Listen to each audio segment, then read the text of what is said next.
솔로몬이 왕이 되었다는 소식을 듣고 두로 왕 히람이 이스라엘로 신하들을 보내게 됩니다. 솔로몬이 왕이 된 것을 축하하기 위해서 보낸 것이면서 또 동시에 솔로몬의 성향을 살피려고 보낸 것입니다. 그래서 두로 왕 히람이 다윗 왕과는 우호적인 관계였기 때문에 왕권이 교체되고 나서도 과연 이스라엘과 우호적인 관계를 유지할 수 있을지를 살피고자 했던 것입니다.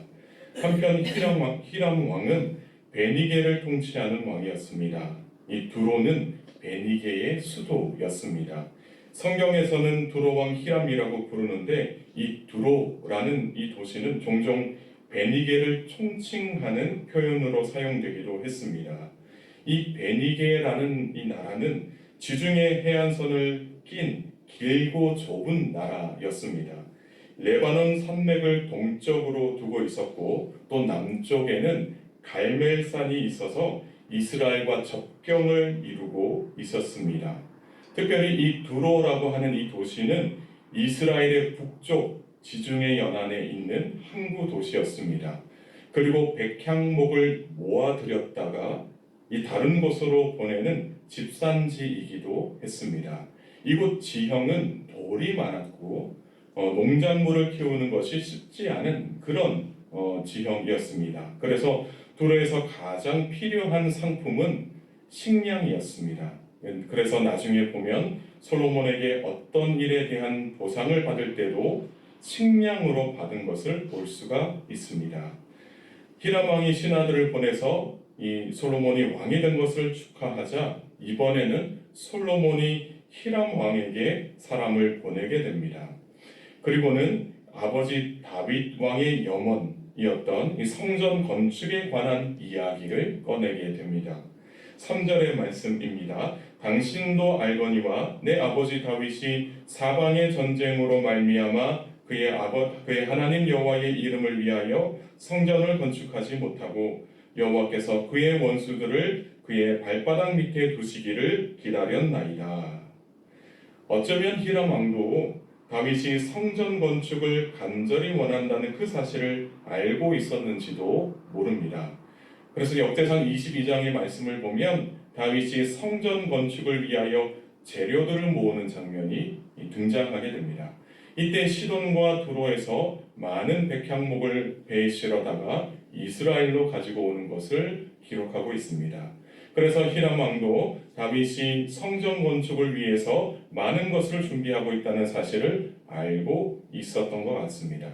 그런데 다윗은 성전 건축을 준비만 하고 실행하지는 못했습니다.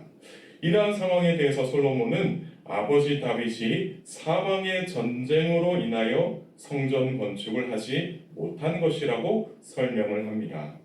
아무래도 다윗이 왕으로 있을 때 이스라엘은 계속해서 전쟁을 했습니다. 늘 다른 나라와의 전쟁을 대비하는 그런 상황이었기 때문에 성전 건축에 더 많은 에너지를 쏟을 수 없었을 수도 있습니다.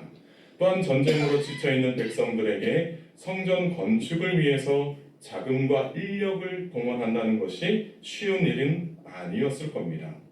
무엇보다도 하나님께서 이 성전 건축을 다윗이 아닌 그 아들에게 맡기겠다라고 말씀하셨기 때문에 다윗은 그저 성전 건축 준비만 할 수밖에 없었을 것입니다. 그렇게 솔로몬이 왕이 되고 나서는 전쟁이 그쳤다라고 이야기하고 있습니다. 사방에 전쟁이 있었던 다윗 시대와는 다르게 하나님께서는 이 솔로몬 시대에 사방의 태평을 허락하셨다라고 말씀을 하십니다. 그래서 하나님께서는 이스라엘을 위협하는 불안 요소와 전쟁을 종식시키신 것입니다. 그래서 환경적으로는 성전을 건축할 수 있는 그 여건이 되었다라는 것이죠. 그러나 이 재료가 준비되고 환경적으로 가능하다고 해서 성전을 건축할 수 있는 것은 아닙니다. 하나님께서 허락하셔야지만 가능하다라는 것이죠. 솔로몬은 다른 것보다 하나님께서 아버지 다윗에게 하신 그 약속의 말씀을 다시 한 번 더 묵상하면서 그 말씀을 이행하려고 했습니다. 5절의 말씀입니다. 여호와께서 내 아버지 다윗에게 하신 말씀에 내가 너를 이어 내 자리에 오르게 할 내 아들 그가 내 이름을 위하여 성전을 건축하리라 하신 대로 내가 내 하나님 여호와의 이름을 위하여 성전을 건축하려 하오니. 아멘. 솔로몬은 자기 때에 성전을 건축하게 하실 것이다 라는 그 확신이 있었습니다. 그 이유는 하나님께서 아버지 다윗에게 약속하셨기 때문입니다.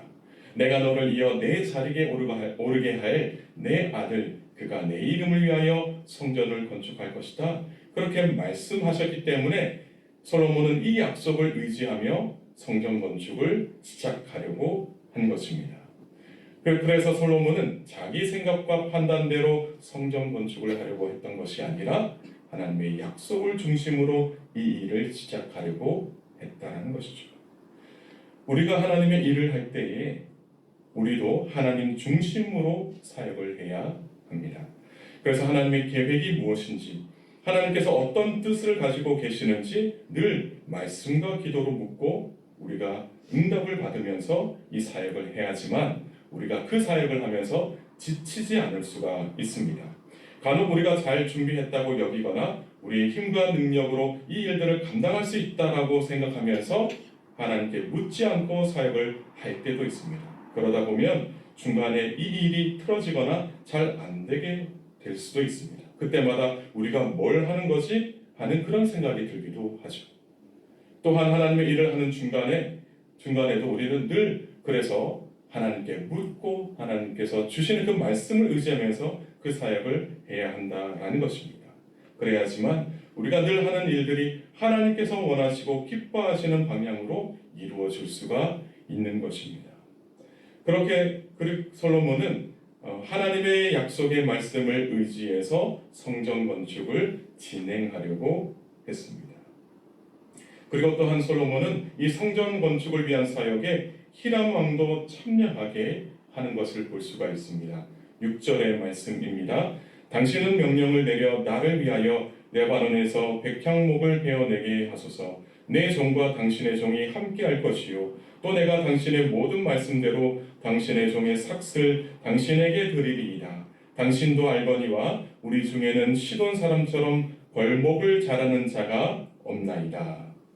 솔로몬은 성전 건축에 필요한 백향목을 요청하면서 백향목을 벌목하기 위한 필요한 인력을 요청하는 것을 볼 수가 있습니다. 그래서 솔로몬이 보낸 이 종들과 히람 왕의 종들이 함께 일할 수 있도록 요청을 하고 있는 것입니다.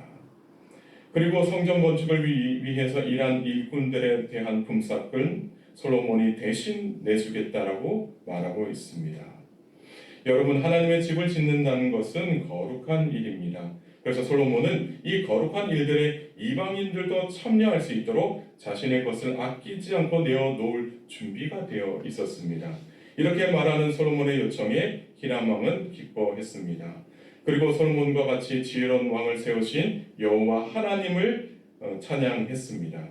이처럼 우리가 하는 하나님의 사역을 통해서 우리뿐만이 아니라 우리 주변에 있는 특별히 믿지 않는 사람들에게도 기쁨이 될 수 있기를 간절히 바랍니다. 그래서 하나님의 일을 하는 우리를 보면서 믿지 않는 사람들도 하나님의 살아계심을 믿고 하나님을 찬양하는 일들이 가득하기를 소망합니다. 히람 왕은 이 백향목을 바라는 솔로몬에게 잣나무까지도 주겠다라고 말하고 있습니다. 그리고 히람 왕의 신하들이 레바논에서 솔로몬이 지정한 곳까지 바다로 운반하면 그곳에서 받아서 사용하라고 이야기를 합니다. 그리고 이러한 삭스로 히람 왕의 궁정을 위해서 음식물을 주기를 요청합니다. 첫 부분에 말씀드렸듯이 두로는 돌이 많아서 농작물을 키우기 쉽지 않았습니다. 그래서 식량을 일꾼들의 삭스로 요청한 것입니다. 그래서 히람 왕은 솔로몬에게 일한 것에 대한 삭스로 식량을 요청하게 되고 11절의 말씀에 보면 솔로몬은 이 히람 왕에게 밀 2만 그루와 맑은 기름 20그루를 해마다 공급한 것을 볼 수가 있습니다. 그리고 12절의 말씀에 보면 솔로몬이 다스리는 이스라엘과 히람 왕이 다스리는 이 베니게가 화친 조약을 맺게 된 것을 볼 수 있습니다. 성경은 이에 대하여 솔로몬 개인의 능력이나 노력이 아니라 하나님이 주신 지혜로 된 것임을 말씀하고 있습니다. 마침내 성전 건축을 시작하게 되었습니다. 솔로몬 왕은 이스라엘에서 일꾼들을 불러다 모읍니다. 일꾼들이 3만 명 정도 모이게 됐는데 이들을 한 달에 1,000명씩 번갈아 가면서 레바논에 보내게 됩니다. 그래서 한 달은 레바논에서 일을 하게 되고 또 나머지 2달은 집으로 돌아와서 이 성전 건축에 참여한 것을 보게 됩니다. 그리고 일들을 감독할 수 있도록 아도니람을 이 감독직을 맡게 했다는 것을 우리가 볼 수가 있습니다. 또한 솔로몬은 증꾼으로 7만 명을 산에서 돌을 뜨는 자로 8만 명을 이 외의 사역을 감독하는 관리가 3,300명이나 있었다라고 이야기하고 있습니다. 그래서 이들에게 명령하여 크고 귀한 돌을 떠다가 다듬어서 성전의 기초석으로 놓게 했습니다. 이렇게 성전 건축을 위해서 솔로몬의 건축자와 히람의 건축자와 그발 사람이 함께 일했다라고 이야기하고 있습니다. 이렇게 성전 건축이 준비가 되고 시작하는 그런 상황 속에서 특별히 하나님의 지혜로 솔로몬이 이 일들을 감당하는 것을 우리가 말씀을 통해서 볼 수가 있습니다. 사랑하는 성도 여러분, 오늘 주신 말씀을 기억하면서 특별히 하나님께서 하시는 일에 함께 참여하는 저와 여러분 모두가 되기를 주님의 이름으로 축복합니다. 함께 기도하시겠습니다. 하나님 아버지, 오늘 이 시간 거룩한 자리로 우리를 불러주시니 감사를 드립니다. 인자하시고 자비로우신 하나님의 음성을 듣고 세상을 향해 힘차게 나아가는 복된 그리스도인들이 되게 하옵소서. 주님, 어떠한 상황 속에서도 하나님 중심적인 삶을 살기를 소망합니다. 우리에게 하늘의 지혜와 능력을 내려주셔서 영적으로 분별하여 하나님이 기뻐하시고 원하시는 방향으로 살아가는 우리들이 되게 하옵소서.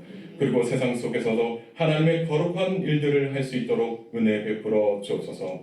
세상의 헛된 일들에 우리의 마음이 빼앗기지 않게 하시고 오직 하나님의 거룩한 집을 세우는 일에 우리의 열정과 마음을 다하는 은혜를 허락하여 주옵소서. 무엇보다 우리가 하나님의 사역을 하는 데 있어서 세상 사람들에게 시험거리가 되지 않게 하시고 오히려 이들이 참여할 수 있도록 주님 은혜의 장을 마련하여 주옵소서. 그래서 세상 사람들도 하나님의 거룩하신 뜻으로 인하여 기쁨을 누리게 하시고 하나님을 찬양하는 은혜를 허락하여 주옵소서. 사랑하는 교우들의 삶에 주님 함께하여 주시기를 소망합니다. 기도하는 모든 기도의 제목들마다 합당하게 응답하여 주셔서 하나님의 살아계심과 인도하심을 날마다 믿음으로 고백하며 살게 하옵소서. 교우들 중에는 육신의 아픔으로 고통을 겪고 있는 환우들이 있습니다. 치유와 회복의 은혜로 함께하여 주셔서 예수님의 이름으로 온전히 낫게 되어 하나님을 찬양하며 일생 하나님을 바라보며 살아갈 수 있도록 주님 은혜 베풀어 주옵소서. 현실의 아픔으로 마음에 큰 상처를 입고 있는 교우들이 있다면 마음을 위로하여 주시고 평안을 허락하여 주셔서 하나님의 은혜로 회복되는 놀라운 역사가 오늘 이곳에 있게 하여 주옵소서.